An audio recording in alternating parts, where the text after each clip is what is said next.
Good evening. Welcome to the programme. If you've just joined us, thank you for all the comments. Of course, you can listen on the radio and online and on digital. You can also follow proceedings on the live webcam via facebook.com/BBC3CR and twitter.com, again, BBC3CR. There are 751 MEPs who sit in the European Parliament, which is just behind me. The main chamber is just behind me here in Brussels. And of course, it fluctuates between Brussels and Strasbourg. Our panel tonight is made up of 4 MEPs who cover the 3 counties. We welcome Richard Ashworth, who's a Conservative MEP. Richard, good evening to you. Diane James, UKIP MEP. Evening, Diane. Patrick O'Flynn, UKIP MEP and former political journalist at the Daily Express. And Keith Taylor, who's a Green MEP. Panel, thank you for joining us here this evening. I've got to tell you, all the questions I'm about to ask you have come from 3 counties listeners, so they're a discerning lot. I do hope you're ready. One of the big issues of the last couple of days has been the visit of US President Barack Obama to London, who said Britain would go to the back of the queue for trade deals with the US if the country votes to leave the EU. He said Britain was at its best when helping to lead. He said a strong EU and membership made it a bigger player on the world stage. Now, is he right? Is the American president right? Is there a risk of us putting ourselves at the back of the world trade queue? Richard Ashworth. I think it's worth explaining what we're talking about trade here. People have a glib expression talking about a free trade deal. That's one thing. That's just about reducing tariff barriers. But what the president is talking about is a comprehensive trade agreement. Now, let me give you an example of the kind of things we're talking about. If you produce, let's say, Parmesan cheese, people in Europe understand only Italians can produce it. But actually in the 52 states of America, there are a lot of dairies producing Parmesan cheese. That's got to be sorted out. Public procurement. The United Kingdom actually in Europe got all local authorities with public procurement to make it open to anybody. In the United States of America, there's a legislation which says buy America. They have to buy American first. That kind of thing's got to be sorted out. So those kind of agreements. What did he intend to? Right. What was he intending? So what he's saying is, when you're making these agreements, you've got to get 52 American states to all buy into it. It's not just talk to Washington, it's talk to 52 states. It's also got to be ratified by 28 European Union member states. So when he said it's not going to happen anytime soon, these sort of trade deals take about 7 years to work out. That's why he said he's got a deal close to the finishing line with 450 million European citizens. Why would he put 50 million Britons at the front of the queue? Diane James, are we going to go to the back of the queue? No, we're not going to go to the back of the queue, and it's interesting that Ted Cruz today has promptly come out and said that we've got a special relationship, which was one of the aspects that was mentioned by Obama during his visit, and no way would we be at the back of the queue. It's also interesting that Mr. Obama's had to backtrack and try and explain himself in terms of this comment of sending us to the back of the queue, and all of a sudden he's going into the usual political contortions of trying to explain his point. Hang on. Isn't that what politicians do best anyway? Well, possibly. American ones, obviously. I mean, I'm not going to try and besmirch every single politician. But I think more importantly, let's just recognise that the polls since he made that statement people are signalling quite strongly that they felt his intervention was inappropriate, unbelievable, and to be taken with a huge pinch of salt. Okay. Patrick O'Flynn. Well, we already have a trade deal with the United States of America. It's called the World Trade Organization regime, and it ensures that for most goods and services, tariffs are very low and markets are open. And actually, our trade with the USA is doing very well. And unlike with the EU, it's roughly in balance. So we sell them about £50 billion worth of stuff a year. They sell us about the same, and we're also the leading investors in each other's economy. So hang on. Where did he get this idea from then, the American president, that if the British people vote to leave, then we would go to the back of the trading queue? Well, I think he was clearly put up to using back of the queue by elements within the British government. But let's be clear, what he was talking about when he talked about trade deal was something called TTIP, the Transatlantic Trade and Investment Partnership. Now, Richard mentioned about our procurement and our public services being wide open. Well, yes, it is. And Barack Obama wants it wide open to giant US corporates who will get the ability to take business out of the NHS and to sue the British people if subsequently a government is elected on an anti-privatisation platform that wants to change that. So this isn't really anything to do with a free trade deal. This is a giant corporatist stitch-up, and we'd be better off out of TTIP. Okay. Keith Taylor, the back of the queue apparently. Well, I mean, frankly, I think you have to look at the credibility of these people. Here we have Boris Johnson accusing Barack Obama, the leader of the free world, of being incoherent. Apparently Boris knows best. And when we're talking about straightforwardness, I know the Conservative position on TTIP is to actually welcome it, and that they don't make no moans about that. But I'm not quite sure where UKIP stand. We're completely against it and have voted so in the European Parliament, which I'm surprised you didn't notice, Keith. Well, you're not often there, mate, so that's why. Well, we are. I mean, if we want to get into 61% of the votes records, you attended, That's and not going the other to happen until at 40%. least after that's 6:15. completely untrue. Can I ask you, panel, because there's a lot of questions I want to squeeze in the space of just 1 hour. What would be the right choice in this referendum for future generations? Not for us around the table, but for perhaps our children and our grandchildren. Diane James. To leave the EU, because what we're looking at the moment, or what our politicians in the United Kingdom are trying to persuade us, is that the remain or leave debate is based on the status quo that we have at the moment. They're not even beginning to explain to the population, regardless of age, that what we ought to be looking at is the scenario, the situation in terms of the European Union 5 years down the line, 10 years down the line, 3 decades, 4 decades down the line. And I would then make the comparison that when the UK joined what was then the European Community, ECEC and all this sort of thing, what we joined was fundamentally different to where we are now.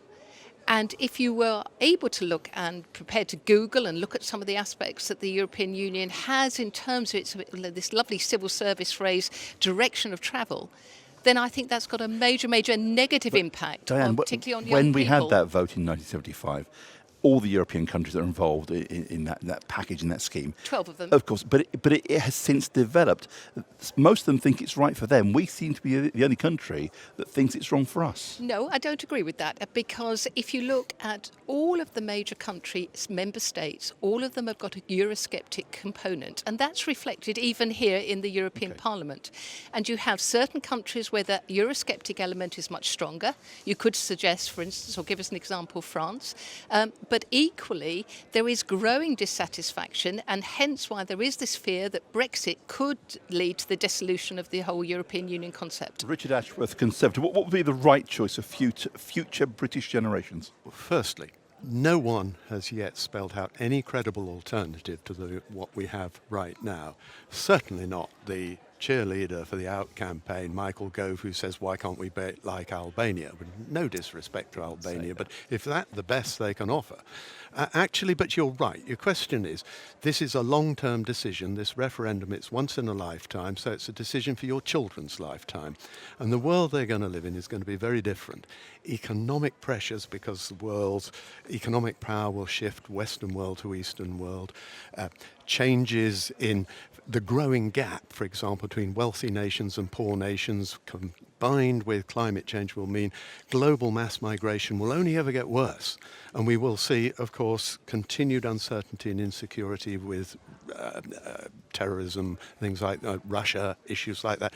So thinking long term, history's told us that when nations work together, they're so much stronger. History's told us going it alone, fragmenting, retreating to the past was never the answer. It was Terry in Watford with the question. Keith Taylor, what would be the right choice for future generations? Well, if we look at all the challenges that we face as a country and as part of Europe, they're all transporter. It's climate change, it's migration, it's pollution. All these things are transborder. Now, really, if we sort of draw up the drawbridge and live in splendid isolation, we're never going to find joint solutions with the people, with our neighbours, because we will be cutting them off. And this is no way to carry on. The best thing to do is to be able to negotiate for an improved Europe for the common good of being part of the decision-making process. Patrick O'Flynn. Well, it's interesting, isn't it, that the Remain campaign seemed to complacently, smugly think that this question favours them. And we've had, for instance, Nicky Morgan and Liz Truss saying, think about your children. We do think about our children. And I tell you what, I think they must only know rich kids who've got parents who can help them out with deposits on a house, for instance, because the rate we're taking in new migrants net a year, almost half of them, perhaps if the figures are being fiddled, even more than half of them from the EU, is putting enormous pressure on our housing stock. And even relatively well-qualified young adults in their 20s into their mid-30s can't get on the housing ladder. That's just one example would that change of how... with the Brexit vote? Well, yeah, if we had a Brexit vote, we would be able to set a points-based system and control the volume of migration. And around a half the extra household formation that goes on is due to migration. So we would have a chance for the housing stock to catch up with the population who needed it. I just want to quickly mention something Richard said. He defined things in terms of the Albanian option. And it just interests me that everyone on the Remain side thinks that on the Leave side we're going for an Albanian deal, a Norwegian deal. Is it the Swiss deal? Is it the Canadian deal? No, it's a British deal. Our economy is bigger than all those four countries put together. We are the biggest market in the world for the Eurozone. We have a 60 to 70 billion pound a year trade deficit with the rest of the EU. We're a massive economy and we've got to have self-confidence. Of course we could get a good trade deal. Richard, do you want to come back very briefly on that point? I was coming back on the earlier point about housing and things like that. And, just to lump all the problems of housing shortage on migrants is just plain wrong. It's a substantial factor. The fact is we're living longer, healthier lives. The fact is we're divorcing more. The fact is we're wealthier. So younger kids these days don't want to live with mum and dad anymore. They're wanting to live in a self-occupancy. Let me take some travel news. It's 6:15. Good evening. Live in Brussels tonight at the very heart of the EU Parliament. The main chamber is 100 metres or so just behind me. And around the table tonight, four of our MEPs across the South East covering beds, Arts and Bucks. Diane James from UKIP, Patrick O'Flynn is also from UKIP, Richard Ashworth who's a Conservative, and Keith Taylor who's a Green MEP. Panel, should we stay in but leave the European Convention on Human Rights? It was the Home Secretary, Theresa May, who said the UK should quit the European Convention on Human Rights while remaining in the EU. Mrs May said the convention, which is separate from the EU, can bind the hands of Parliament. Now, Mr Cameron has previously refused to rule out leaving the convention. Patrick O'Flynn, should we stay in but just opt out somehow of the European Convention on Human Rights? Well, I think Theresa May is trying to camouflage her own embarrassment here about backing Remain and doing what the Prime Minister said. In broad terms, actually, I'm not in favour of bailing out of the European Convention of Human Rights, although I do think we should withdraw from the jurisdiction of a very activist European Court of Human Rights. Now, that comes all under the Council of Europe, which is slightly different from the European Union, although, as I understand it, the European Union has joined as a sort of corporate entity the jurisdiction of the European Court and signed up to the convention, which probably means that Britain couldn't withdraw anyway, as long as we were in the EU. So it's a complete red herring from Mrs May, and I have to say, not terribly impressive. And I'd be interested to see what colleagues on both sides of this debate think, but I don't think she's enhanced her reputation in that speech yesterday. Keith Taylor, you're a Green MEP. Of course, just to remind listeners, the European Convention on Human Rights was originally founded, an idea created by Winston Churchill, and it was drafted by British lawyers after the Second World War. Strangely enough, I agree with Patrick. It was very strange. Dear Diary, I think that us remaining in Europe and leaving the ECHR is just not workable, and that was the decision of. So what was she trying to achieve? I really don't know. I mean, perhaps Rich would know, but I'm afraid I haven't got a clue. If only we could ask a Conservative. Here is one. His name is Richard Ashworth. What was the Home Secretary trying to achieve? Well, look, what she acknowledged, and I think we're all accepting here, is the European Convention on Human Rights has nothing to do with the European Union. Completely separate bodies. Completely separate bodies. What she was saying, I think, is and I would share her view, there are many ways it needs to change. It's my personal view that you change from within rather than leave. There are actually 48 European countries as signatories of the Convention on Human Rights. You've only got 28 members of the European Union. So I think it is a question of change from within. We used to actually have a barrier, if you like, between some of the smaller legislation of the European Convention on Human Rights, and that actually was scrapped by the Labour government in the United Kingdom when Tony Blair first came into power with his Human Rights Act, because there was, if you like, a cordon sanitaire, so that issues like, for example, giving votes to prisoners was an entirely domestic issue, and it was not the business, it didn't apply to the UK. I would like to go back to that. Diane James. I feel, unfortunately, that Theresa May really was tying herself up in complete knots. Now, what she had to do was come out with something that addressed this issue on the basis that currently we can't deport murderers, rapists. We can let in anybody, quite frankly, if they're carrying a European Union passport. And if they're a criminal, we've got no means to actually turn them away. And there was this current story literally this week of the people smuggler, I think he's Pakistani born, who's used the human rights legislation to stop his deportation back to actually be charged and judged in a court. So she was trying to address the concerns that people have rightly got. What she was also, I feel, very strongly trying to do was deflect away from David Cameron's pledge to introduce a United Kingdom Bill of Rights, which he promised initially before the EU referendum, and it now appears he will not release that or update it or even provide any form of detail till some weeks after the referendum. So she was almost trying to push things away. He's obviously waiting to get this particular referendum out of the way before he can deal with anything else. He's probably got quite a lot on his plate. Well, if you go back to one of his pledges, and David Cameron's made a number of pledges since 2010. One of them was to extricate the UK out of the ECHR and to actually address a UK Bill of Rights. And he was even making those points during the renegotiation phase. So to say that he's suddenly we're going to allow him to drop that ball because it conveniently suits him because he didn't achieve anything, I don't really think is a fair stance, and it doesn't really go down well in terms of his credibility with voters. I want to ask this question. It was sent by Claire earlier on Twitter, and you can find me on Twitter at Drive with Rob. Rob, what are the consequences for our environment if we leave? Keith Taylor, you're a Green MEP. What is the risk to the British environment if the British public vote to leave? Well, I think that the protections that Europe offers our environment, not just in Britain but all over Europe, we've got the best environmental protection for habitats and for flora and fauna, the best in the world. 80% of the legislation which is on the English statute books concerning the environment has its source in Europe. Okay, and we've got clean beaches, we've got clean water, but if the we've public, got clean air, or we should have clean air. We haven't quite got clean air, but if the British public vote to leave and we rip up whatever agreements we've got, wouldn't we create some new agreements which are perhaps even better? Well, I just have to listen to what Mr. Cameron said, for example, when he talked about green crap.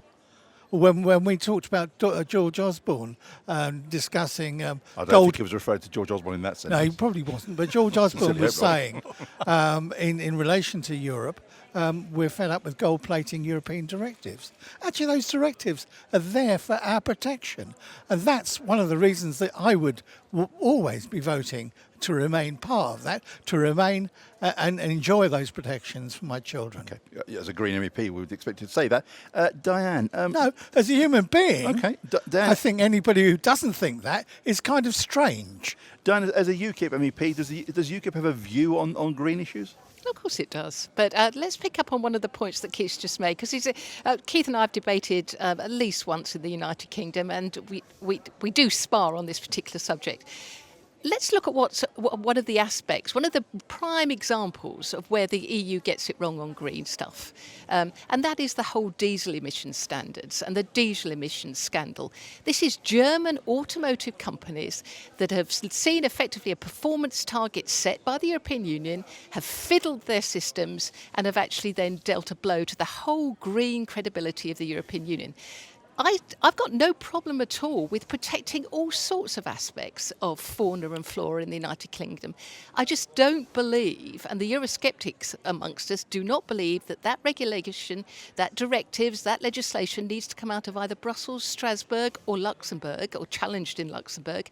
You know, the United Kingdom is a grown-up country. It can make its own decisions on the pace and direction of introducing. The British government actually tried to stop, as part of the European Council, the Dieselgate Commission, which actually wanted to move against Volkswagen and other manufacturers for their polluting practices. Well, Keith, if you remember, I think you, Patrick and I, of the four panellists that sit here this evening, in terms of the parties we represent, we're the ones that voted in support of an investigation into the diesel emission scandal. I think it was our idea, actually.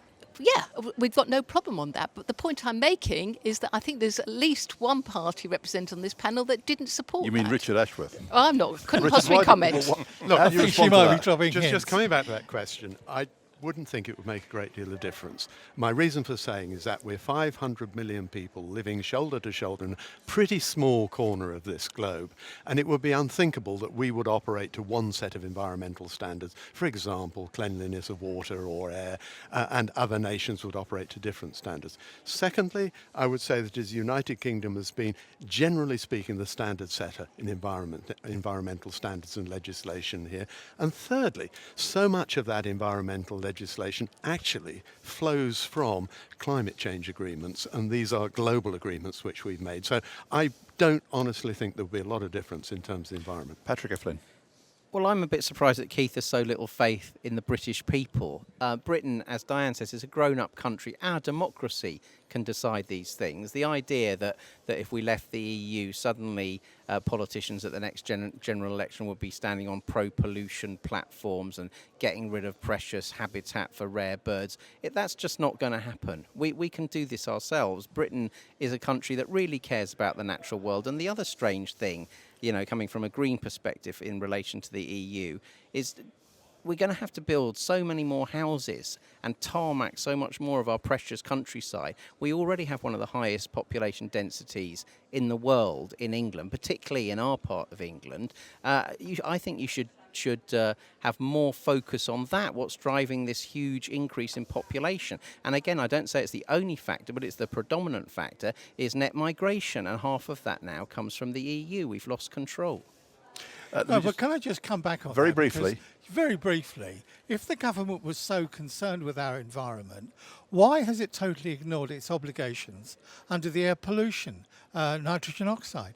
It's actually taken the European Court, it's taken environmental barristers and the ECR to actually prosecute the British government because it's failed to act. Now, look, it doesn't really add up. What you're saying is, oh, we'll leave it to the British. If you disagree with the Brexiteers, you're not being patriotic. That doesn't add up do you with think, what you want think the do. European Commission's covered itself in glory with the diesel emissions scandal? I think the power of those Look, German industrial giants the is a piece point of that being jigsaw. in part of this institution is actually to have a say. If you have your way, we have no say. And the House tiny of Commons voice, will determine these things. the House of Commons. And you can Who take your listens case to to the House of British Commons? people. The People Prime would. Minister doesn't listen to the House of Commons. So how come all of a sudden, Patrick, it's going to work? It's absolute fallacy. Well, I tell you what, Keith, can we get Caroline Lucas to introduce a private member bill? Because maybe this would address some of your concerns, because nothing's happening in using the tool that we actually have in the House of Commons. Forget the institution here. And I love the way you use the phrase institution, because it is, if listeners want to hear something, it really is sometimes like a mental asylum, quite frankly, here. It's the only democratically elected body Keith, of the Commission. Let me take some travellers, and we will come back to tonight's panel. 30% turnout. Good evening. We're talking European politics. We're live in Brussels inside the EU Parliament building where everything's suddenly gone very quiet. I think they've all gone home or retired to some sort of bar somewhere in the city. Joining me tonight, 4 of our MEPs across the southeast.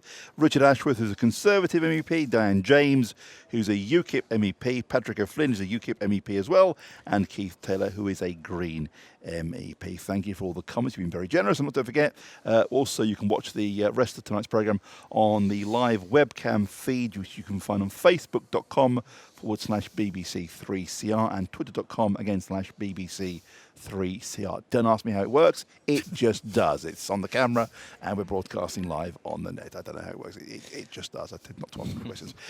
Panel, this is a question from Helen in Bedford. If we stay, could we change the EU for the better? Now, the European Commission President, a man you probably all love, Jean-Claude Juncker, has warned that too much EU interference in people's lives is eroding support for the bloc. Mr. Juncker said the EU had become too involved in too many domains where member states are better placed to take action.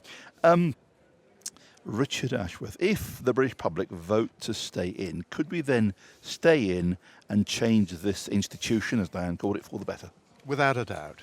Look back to the past. The last 2 times Europe's found itself at a crossroads and in need of a new sense of direction. Firstly, it was a single market. That was the United Kingdom developed that. Secondly, enlargement. I think it's fantastic that those former communist countries, formerly at the other side of the Berlin Wall where the guns pointed at us today, so wedded to democracy and free markets, it's unthinkable that they would revert. So yes, twice we've done it before. Now the big challenge is economic challenge, for example, from the Far East, emergent economies. Yes, it is the United Kingdom who's coming up with the ideas. It is the United Kingdom who's driving change. And I'm frustrated, actually, that British people don't have enough confidence in themselves to say, we've done it twice before, we're the people giving the example and the lead, now we've got to do it again. But could it really work that if the British public vote to stay in, that somehow we could stay here, have a bigger impact, and the other EU countries would welcome that? It's a bit like your wife saying, I'm going to leave you, packing your bags, threatening to leave, then coming back in again. No, because the big influence that the United Kingdom brings here is that it actually makes the European Union more outward-looking, more competitive, more globally trading. We've got a tradition and history of that. So have the other North Sea economies, actually, and we're the cheerleader for them. If we left, there's no doubt the centre of gravity would drift south. There's no doubt the centre of gravity would shift towards what I call Catholic with a small c protectionist tendencies. Now, we trade, whether you're in the European Union or not, we trade with them. To allow that big bloc to become protectionist isn't going to help us in the slightest. Far better to stay within, far better to be that change. And it's time the British people had more confidence in themselves rather than being so negative about it the whole time. Diane, imagine this. June the 24th, we wake up, or you guys probably stay awake all night watching the vote as it comes in, and the British public have voted to stay in. Could we then stay in and have a bigger impact? No, I don't think we could. David Cameron, when he announced that he would stand by his manifesto pledge to renegotiate the UK's membership of the EU, his emphasis was renegotiate the UK's membership. And what came back loud and clear from every senior official, every senior position holder, Viviane Reding, Mr. Juncker, Mr. Schulz, various commissioners, both who made the time and the effort to come to London or pontificated from here in Brussels and also in Strasbourg, the comment back, no treaty change. And if you then look at how little David Cameron actually achieved, and the press and the media lambasted him absolutely correctly because he achieved nothing that's of any merit, nothing that would be in any way attractive to keeping the United Kingdom in. And you have, therefore, an organisation, an institution, which Keith and I have used that comment tonight, that has only got one direction of travel. And the direction of travel is now harmful to the future and the destiny of the United Kingdom. And it's as simple as that. Keith Taylor, we decide, the British public decides to stay in. Do we then stay? We'll have to stay in if that's the decision, of course. Yeah. But do we then build a bigger start to create a bigger impact? It would be down to you guys here as MEPs. Could we create a bigger impact in this institution? I think there's all kinds of reasons for wanting to be part of Europe, and not many of those reasons do I share with Mr. Cameron. I actually want to build a Europe for the common good. I want to sell a vision based on hope, not on fear or desperation. And to do that, I think that this place in which we are sitting, the only democratically elected institution of the three European bodies, is the place to do that. I think what we need to do is to work at increasing the influence of the Parliament, the power to initiate legislation, the power to amend and veto the Commission's work programme, to censor and dismiss individual commissioners, the right to demand papers and testimony, and increase scrutiny for the Parliament. Because, this 550 million people, they've all voted for an MEP. And what we have to do is deliver the best value that we can for that, and to actually make them part of the process. Now, it's completely dismissive to say, oh, well, we'll just pack up and we'll be better off on our own. That is not the case. But that's what people say. Yes, I know. But if they say it, I feel a bit sorry, frankly, for the Brexiteers, because all they've got is this. All they've got is saying, oh, well, we can do better. Actually, what we can do, we can look back at the last 50 years of involvement with the European Union, and we can actually see what we've achieved as a result of that. They have got nothing. Patrick Eflin, you've got nothing. Well, it's funny hearing Keith describe his parallel universe in which 550 million Europeans voted for their MEP. I don't know what he thinks the turnout was across Europe, but I would suggest somewhat fewer than half that number even bothered. And just because the European Parliament is the least undemocratic of the three institutions isn't much of a sort of cause for glory. But coming back to the principal question, it's clear the European Union is going to change, but it's going to change in terms of a great lurch towards further integration. They're talking about fiscal union in the Eurozone, where the actual public spending and tax decisions of member nations will be taken out of their general elections. But Britain wouldn't be part of that because of concessions we've gained. Michael Heseltine's only recently been saying he wants us to join the euro if we vote to stay in, and I bet you'll get Peter Mandelson and all the rest will have a new push. They'll think that they've called the bluff of British Euroscepticism. They want an EU army. They want a common asylum policy. The EU is on an integrationist path. We have a plan. It's called self-government and being an independent nation, befitting the proud history and traditions of our nation that's interlinked with every continent in the world. So why don't you spell out why we would be better off in economic terms than that? The Treasury have just produced a report this week saying work of fiction. Well, there you go. You see, you're dismissive of everything, but you never come up with any credible alternative. That's what we're all waiting for. Look, your cheerleader, Michael Gove, says, why can't we be like Albania? Come on, you've got to do better. Say like Albania, right? You have to define it, don't you, in terms of much smaller, much weaker, much less economically significant country. You owe the British population a better vision. You owe the British population a better vision than that to give them We would get a British deal, and actually, the day after a vote to leave, nothing will have changed because we'll go through an Article 50 process taking 2 years, and the people in charge of that negotiation will, I'm afraid to say, be your party, Her Majesty's government. So they're the ones who also need to work on a Brexit plan. But my looking at the Brexit plan, it's obvious, isn't it? What we're absolutely guaranteed is World Trade Organisation, what they call most favoured nation status. We would save ourselves 8.5 to 10 billion pounds net a year. Our leverage that our enormous trade deficit gives us, particularly actually with the powerhouse of the EU with Germany, where we have a trade deficit of almost 30 billion pounds a year, that leverage would make it overwhelmingly in their interest to agree tariff-free trade. We've all talked money in the next few minutes. Can I just ask you, if the British electorate decide to leave the EU on June the 23rd, Would that give some hope to other countries in the EU to follow Britain's lead if Britain voted for Brexit? Well, I hope so, because I think that would be in the finest traditions of our country. Twice in the 20th century, we saved the freedom and self-determination of the nations of Europe through force of arms. In the 21st century, I would love us to do it by force of example. But have you met other MEPs, other colleagues from around Europe who say to you, Patrick, look, if your country votes leave, then I can go back to my country, and I know in my country they'll want the same deal? Well, I think that, to be fair, Britain is the most Eurosceptic country. There are, as Diane mentioned, Eurosceptic movements blossoming across the other nation states of Europe. They're a little bit behind us, but I think a country, in terms of the European continent, we are a fantastically important country. We're the second biggest economy. We're the most important nation in terms of foreign policy and armed forces. We've got, massive tradition and standing in the world. I think it would be a really major statement, and the whole of those European countries would emerge better a few years down the line. Diane James, if the British public vote to leave, would that give a signal for other countries, perhaps some of the southern Mediterranean countries, to follow suit? The mentions at the moment are Grexit, Dexit, which is Denmark, Frexit, which is France, and Nexit, which is the Netherlands. Those are the principal countries.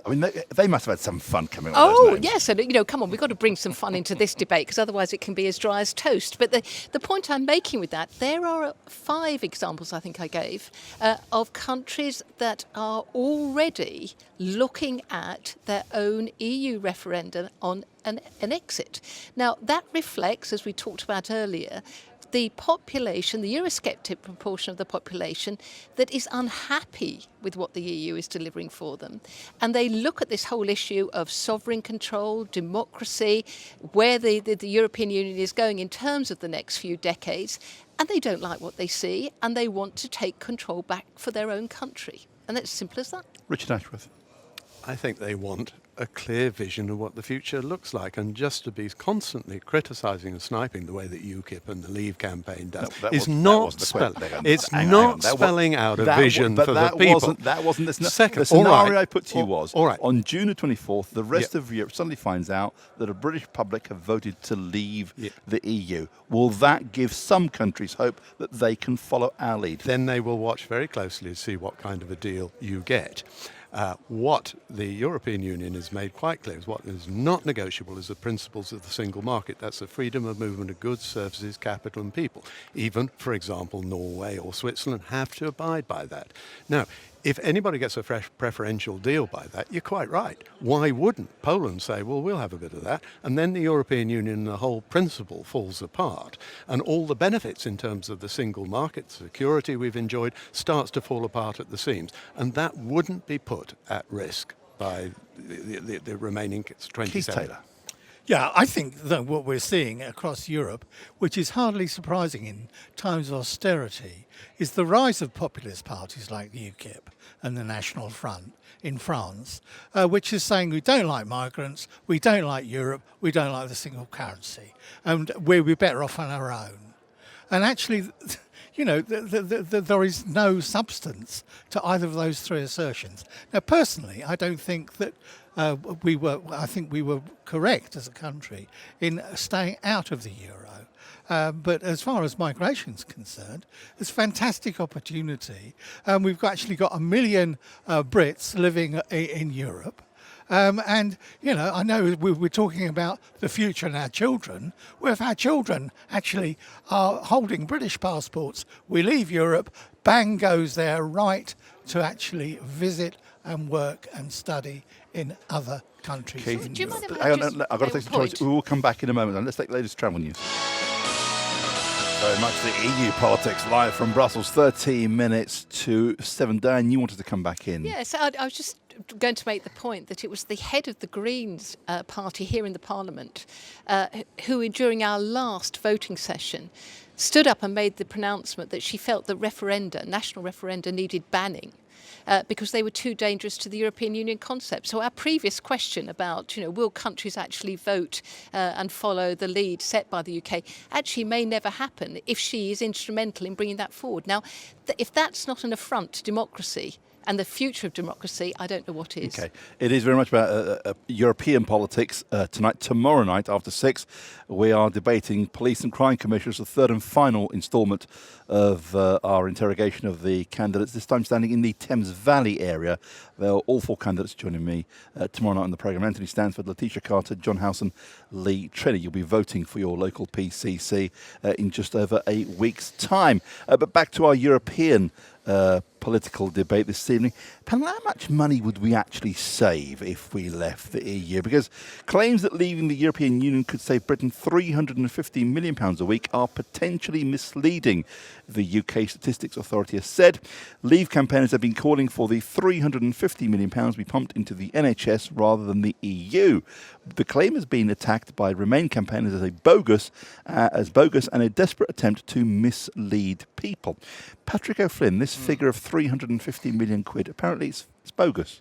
Well, can I make a prediction as we go around the table? Me and Diane will use a higher figure and Richard and Keith a lower figure. So I would try and give a completely objective description, which gentlemen opposite are quite at liberty to interrupt or query if I get my facts wrong. But as I understand it, our gross contribution before the rebate is applied is about 18 billion.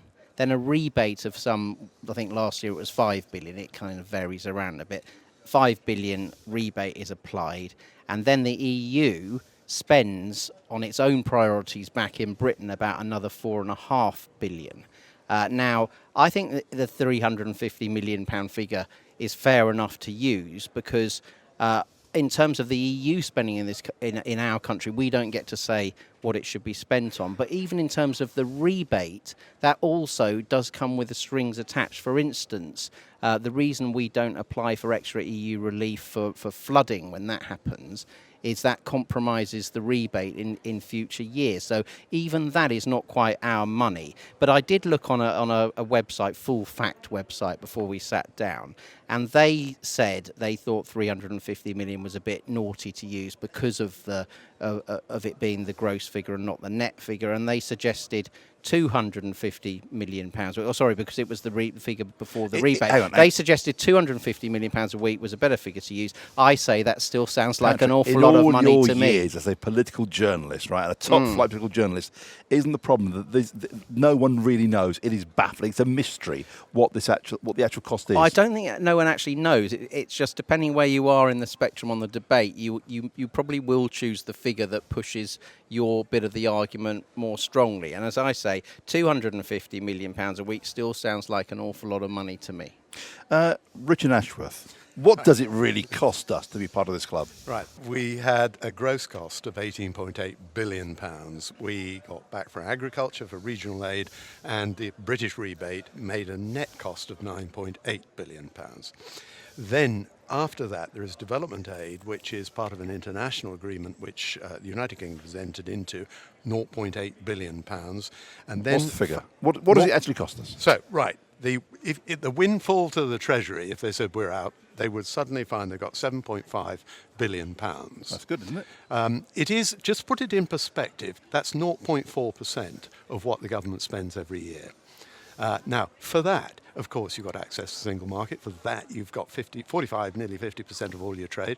And, of course, something worth about £400 billion worth of trade. But given that the Chancellor keeps messing up his figures and keeps borrowing more money, that made quite No, different. come on, that's not fair. That's not true. Fair. That's not fair. This figure, look, it is 0.4% of what the government spends every year. It's not, on the scale of things, particularly large. Diane James, what is the real cost of this club? All right, let me try and take this down to figures that I think the average person like me would actually understand. And I'm going to cite the West Sussex figures just from the point of view that that was actually articulated at a recent meeting at West Sussex County Council. I'm not sure whether Three Counties Radio covers West Sussex, but it does, from my point of view, resonate because it's part of the South East.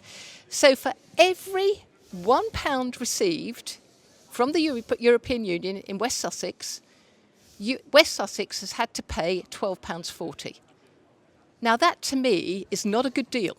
That's £11.40 that's gone somewhere It's not coming back into the UK. It's not going round the West Sussex economy, for instance. And it's coming from individuals' income, from their pay packets. It's what they're paying in VAT, for instance. And that, I think, makes an awful lot more sense for an individual to understand, rather than these huge figures of billions here and a rebate there and, maybe a little bit of Thatcher money thrown here and a Blair money there. When it comes down to it, it's the cost to the individual person's pocket. Okay. And if they feel that they cannot control VAT, that they know that the money taken from them in income tax, for instance, is actually just being used that inefficiently, with the £1, £12.40 figure I've just given you, that's the sort of figure that I think makes people really wake up. Keith Taylor. Well, the South East is paying EU net contribution per week, £18.4 million a week. That's what the South East is contributing to the EU. And after exports have been taken into account, the EU is worth £347 million a week to the South East, which, to my mind, actually is quite good value. That sounds that sounds like it's based on an assumption that we'd sell absolutely nothing from the southeast to any other EU country in the absence of EU membership. Sorry, this is the HMRC figures providing the value of sales, and it was the ONS, the Office of National Statistics, providing the output. I think we often hear quite a lot about Norway and about sovereignty, but in fact the reality is, if you look and see, Norway has full access to the single market, and it costs every Norwegian £84 a year. Now, actually, every UK citizen pays £104 a year for access to the single market, but actually has full rights to make decisions. We are rapidly running out of time. I want to thank everyone who helped us bring the programme to you today live from Brussels. Just before we go, and I'll give you less than a minute or under, Diane, why do you think people should vote to leave? Because I'm very uncomfortable with where the next decade and decades ahead the European Union is taking its member states. I'm very uncomfortable with the enlargement that's in place and in process. And I'm very, very unhappy with the decisions that are going to be taken on fundamental aspects of what I think are decisions that belong to a sovereign nation, like defence, like taxation. Richard Ashworth, you want to stay in. Why do you think people should vote to stay in? Because it is talking about our children's future. It is talking about the issues not of today, but of tomorrow and the future, and how we would best confront those issues. The fact is that nobody from the Out campaign has yet managed to paint a credible picture of why we would be better off in financial, economic terms or anything else. To do so would be, as they say, a leap in the dark, and the Prime Minister has spelt it out. I agree. Britain is better, safer, stronger in the European Union. Patrick O'Flynn. Biggest reason at the moment, because the euro is a ticking financial bomb. It's going to blow at some time. A major economy is going to come crashing out, and that will have massive financial and trading implications for us, and massive migration implications for us too. If we're outside the EU, we can reorientate towards the sunrise parts of the world, including our old friends in the Commonwealth, and we can have a more balanced and robust position when that terrible moment happens, because these people are fanatics about integration. They all know now the euro doesn't work, but they won't accept logic, and they're in a very dangerous position. Keith Taylor. Well, I think we should vote to remain in Europe, because it's going to be the place for the future, for our children, for a cleaner, safer, more equal and greener future. We have enough from the no-hopers, and we actually would like to see you coming and actually doing the job in Europe you've been elected to do. Keith, my voting record is way up compared to your own. And remember, just bear that in mind, please, because quite frankly, to stay on a political debate, to start denigrating for individuals when you can't substantiate it is not helpful. Panel, we are out of time. Thank you, all of you, for coming and joining us here this evening live at the EU Parliament building. Thank you to all my team. Thank you for all the comments and your company. We are back in Dunstable tomorrow afternoon from 3 o'clock.